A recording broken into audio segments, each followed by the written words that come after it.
안녕하세요. 라이프노트입니다. 오늘 제가 다룰 주제는 이 맞벌이 부부 소득에 관해서 이야기를 한번 해볼까 합니다. 예전만 같아도 한 90년대는 당연하게 외벌이가 성행하였고 또 외벌이가 당연시하게 여겨졌던 시대가 있습니다. 그런데 요즘 시대 같은 경우에는 오히려 아이도 하나만 낳게 되고 아니면 안 낳게 되는 것도 당연시하게 여겨지면서 맞벌이가 오히려 더 당연시하게 되는 세상이 된 거죠. 사실 시대가 바뀐 거죠, 흐름이. 요즘은 오히려 외벌이 하는 게, 외벌이 갖고 되겠어라는 인식이 더 강해지고, 사실 물가나 아니면 소비 습관들이 오르고, 또 외식 물가도 많이 오르고, 모든 게 다 올랐습니다. 집값도 오르고, 그러면서 이제 소비에 관해서 사용되는 이런 돈들이 비용이 이제 올라가다 보니까 아무래도 외벌이는 힘들게 되었습니다. 맞는 말이죠. 아이가 하나라도 있으면 더 외벌이는 사실 힘든 상황인 건 맞는데, 그래도 이제 아이를 위해서 엄마라도 옆에 있는 게 좋다라고 하는 외벌이가 점점 줄어들고, 이제 맞벌이가 당연시하게 되는 사회가 됐죠. 네, 그래서 오늘은 맞벌이 부부에 관해서 이야기를 해볼까 하는 건데, 문제는 맞벌이 부부도 외벌이 할 때처럼 똑같이 돈을 버는데도 돈이 더 없다. 그 이유가 대체 뭘까? 그리고 그거에 대한 해결 방법은 뭐가 있을까? 라는 거에 대해서 다뤄볼까 합니다. 자, 보통 맞벌이 부부가 요즘 하는 고민은 이거라고 합니다. 둘이 합쳐서 월천도 되는데 남는 게 없답니다. 그리고 기본적으로 돈을 둘이 같이 버니까 수입이 이전보다 외벌이 할 때보다 당연히 2배 이상이 되겠죠. 그러면 분명히 남아야 정상인데 왜 안 남을까요? 라는 이런 고민이 있다고들 합니다. 맞아요. 외벌이도 분명히 예를 들어서 외벌이 500 버는 사람이 있는데 양쪽 500에 여자 한 3, 400, 4, 500 더 벌 수도 있죠. 하지만 이제 일을 하면서 육아까지 하는 분들은 요거보다 좀 더 작을 수가 있어서 좀 작게 잡아볼게요. 400, 300 해도 900, 800이나 됩니다. 무려 외벌이 할 때보다 더 돈이 2배 이상이 되는 거죠. 그런데 왜 돈이 없을까요? 그건 분명히 소비 습관 때문에 그렇다고 생각을 합니다. 자, 그래서 어떤 소비 습관들이 있는지 한번 볼게요. 일단은 소득이 늘면 지출도 같이 늘어납니다. 왜냐? 소비 여력이 커지기 때문이죠. 앞서 말한 것처럼 500 벌던 사람이 계속 지출을 400씩 썼으면 쓸 돈이 없어요. 저축도 해야 되고 그 외에 비상금도 놔둬야 되기 때문에 소비 여력이 줄어들죠. 그런데 500 벌던 사람이 또 한 명의 수입 500이 더해지면 월 1000이 됩니다. 그러면 생활 수준이 높아지죠. 근데 이게 문제예요. 높이려고 하는 게 더 문제다. 제발 내 생활 수준이 500이었으면 월 1000이 돼도 그렇게 크게 높이지 말아라. 필요한 소비만 해라. 라고 저는 좀 말씀을 드리고 싶어요. 왜냐하면 외벌이는 항상 영원할 수 없기 때문에 언제 어떻게 한 명이 관둬야 하는 상황이 올 수도 있습니다. 아무리 딩크족이더라도요. 때문에 꼭 소비 여력을 크게는 하지 말아라. 두 번째는 아이를 키우고 있다면 이제 양육비가 아마 증가할 겁니다.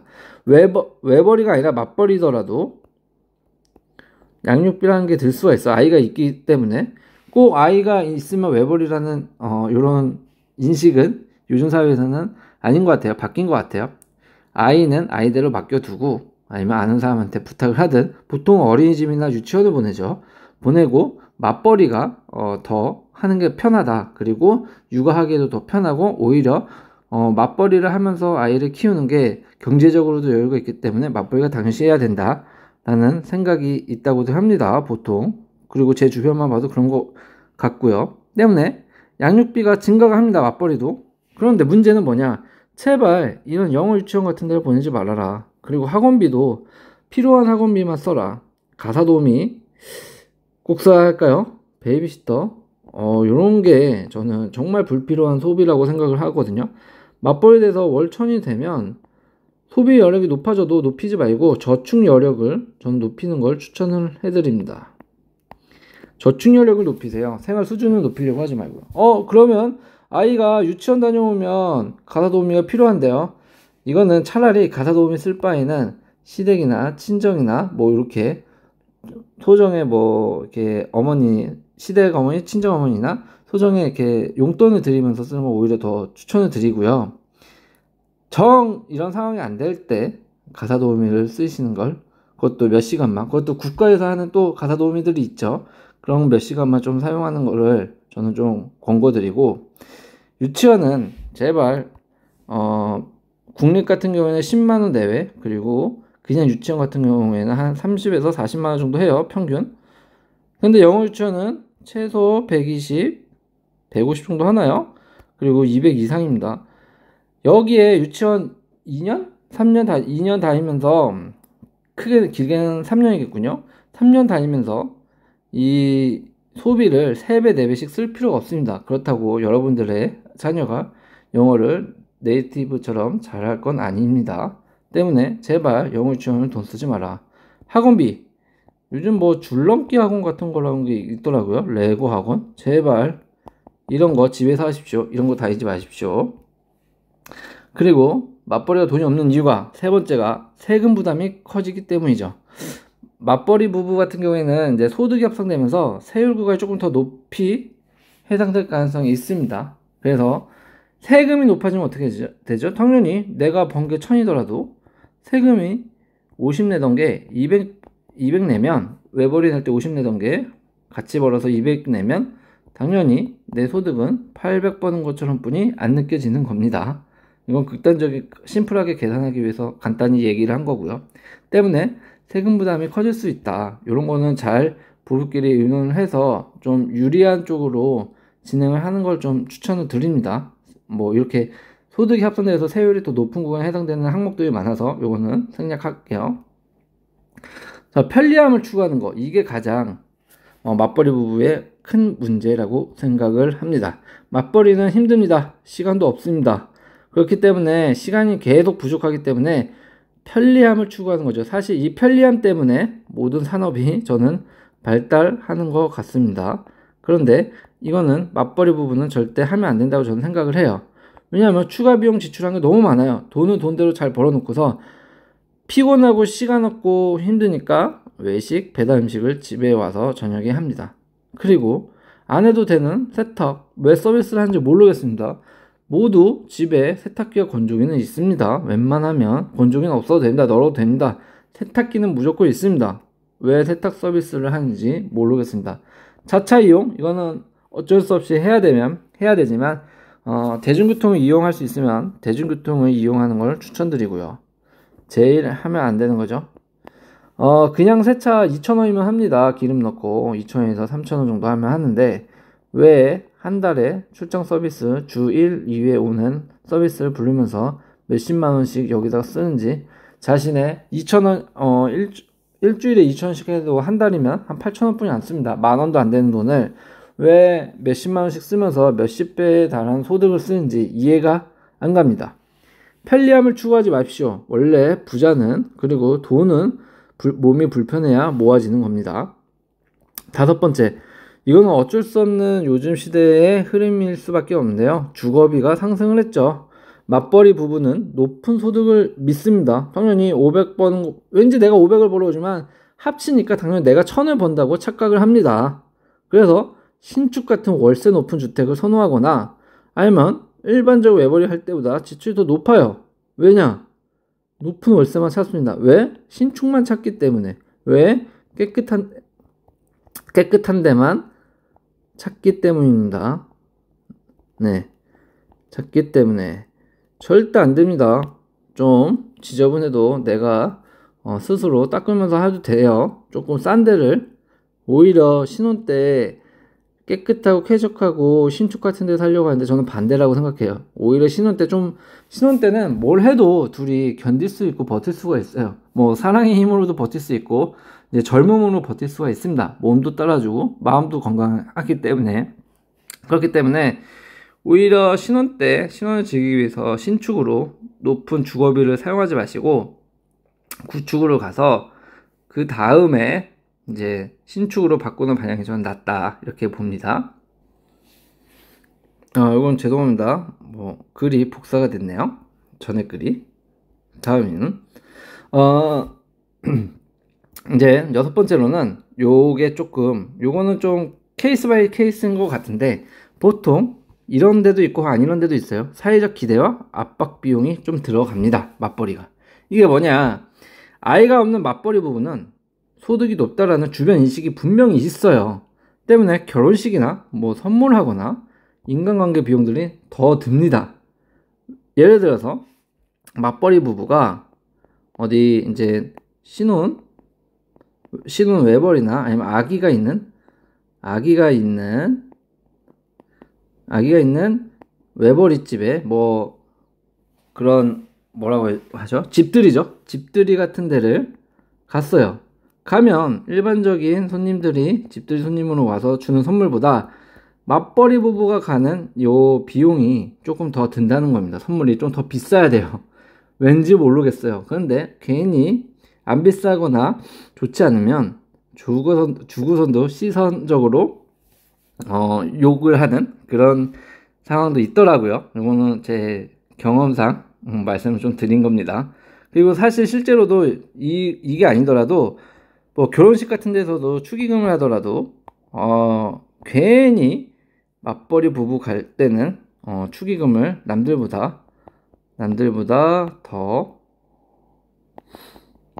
해야 한다고 주변에서 인식이 있죠. 사실 굉장히 잘못된 건데 어떤 이는 정말 철판 걸고 아니야 그런 거 필요 없어 하고 일반 외벌이나 맞벌이나 똑같이 상관없다 하면서 이제 1인 비용을 내거나 아니면 똑같이 그 시세만 따르는 사람들이 있긴 한데 이거는 뭐 사람마다 좀 케이스 바이 케이스인데 보통은 이렇다. 제가 봐도 제 주변만 보더라도 맞벌이 부부에 대한 특히 요 아이가 없는 맞벌이 부부는 조금 인식이 다르더라. 그래서 맞벌이 부부만이 갖는 비용이 따로 있더라 라는 걸 말씀드리고 싶었고요. 하나는 이제 마지막으로는 저축과 투자 관리가 좀 부족하다라는 거죠. 사실 둘 다 맞벌이 부부라도 투자 공부는 항상 해야 됩니다. 그런데 출산까지 고려하지 않는 맞벌이 부부는 뭐 저축을 굉장히 소홀히 합니다. 그리고 재테크 같은 자산 형성에 집중을 하지 못합니다. 뭐 다 일반화하는 건 아니고요. 제 주변만 보더라도 젊은 신혼부부들은 요게 자기네들이 계속 회사를 다닐 줄 알고 아니면 둘 중 하나는 언제 어떻게 될 수 있는 상황이 올 수가 있습니다. 뭐 회사가 없어질 수도 있고요. 부도가 나서 아니면 해고를 당할 수도 있고 기타 등등 상황들이 있을 수가 있는데 그런 상황들을 전혀 생각하지 못하고 자산 형성을 하지 않고 정말 저축을 제로 베이스인 상태에서 돈 쓰는 부부도 있더라. 그래서 제발 젊은 맞벌이 부부는 저축과 투자 관리를 조금 신경을 써라. 그래서 항상 요 해결 방법으로는 저는 이렇게 말씀을 하고 싶어요. 당연히 소비 습관을 개선해야 돼요. 그러기 위해서는 가계부를 항상 작성해라. 소비 습관 개선을 못하는 사람들이라면, 맞벌이 부부라면. 그리고 지출에 항상 우선순위를 설정하자. 저축과 투자 비율을 꼭 높여야 됩니다. 네, 근데 이거 대신에 소비 비율만 높이죠. 소비 비율 높이면 안 됩니다. 절대 안 돼요. 소비 비율은. 여러분들은 특히 젊은 신혼부부들은 저축과 투자 비용을 무조건 늘려라. 그리고 재정관리 공유, 이게 굉장히 중요합니다. 저는 이 부분을 꼭 말씀드리고 싶은 게 뭐냐면 부부가 함께 투명하게 관리 필요라고 말씀을 드렸는데 이게 무슨 내용이냐면 우리가 결혼할 때 항상 경제권을 누가 갖냐 라고 주변에서 항상 물어봅니다. 그러면 오빠가 더 돈 관리를 더 잘하기 때문에 오빠한테 맡긴다 라고 하시는 분도 계시고 아니다 우리는 각자 플레이한다 라고 해서 각자 돈 관리를 하는 사람도 있고요. 아니면 뭐 반대로 여자분이 더 경제가 빠삭해서 여자가 더 관리를 한다 라고 하는데 절대 잘못된 생각입니다. 셋 다 같이 해야 됩니다. 투명하게. 물론 어느 한 사람에게 돈을 보내줘서 그 사람이 뭐 관리비라든지 아니면은 기타 비용들을 이렇게 내게끔 할 수는 있지만 실행하는 거하고 요 관리를 투명스럽게 하고 하는 건 다른 겁니다. 투명하게 한다는 거는 서로 부부끼리 공유를 해라. 월 단위면 제일 좋을 것 같아요.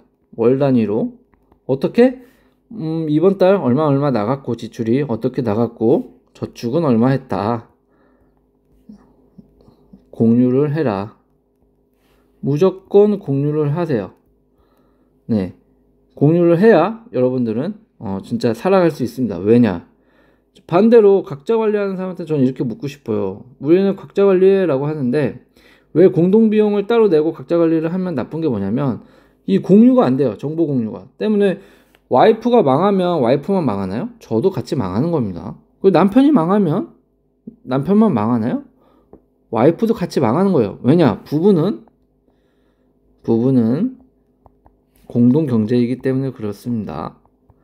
제발 젊은 분들, 젊은 신혼부부들 이런 거 각자 계산하고 누구 하나가 관리하는 거 하지 마십시오. 같이 관심 있게 투명하게 관리, 서로 공유를 하십시오. 안 그러면 여러분들의 노후는 별로 재미없을 겁니다.